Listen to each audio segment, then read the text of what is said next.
এটা হচ্ছে কুনকুনি মাছ। এতে পরিমাণ মতো নুন হলুদ দিয়ে মাছটাকে প্রথমে মেখে নিচ্ছি। কড়া গরম হয়ে গেছে, কড়ার মধ্যে তেল দিয়ে মাছগুলোকে প্রথমে ভেজে নিচ্ছি। মাছগুলো ভেজে নিয়েছি, এবার তুলে নিচ্ছি। এখানে পেঁয়াজের পেস্ট, টমেটোর পেস্ট, আদা রসুনের পেস্ট বেটে রেখেছিলাম, এগুলো কড়ার মধ্যে দিয়ে কষে নিচ্ছি। পরিমাণ মতো লঙ্কার গুঁড়ো আর সামান্য হলুদ দিয়ে কষে নিচ্ছি।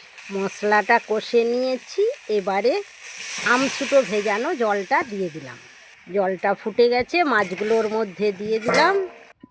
তাহলে কুনকুনি মাছের ঝাল রেডি হয়ে গেল।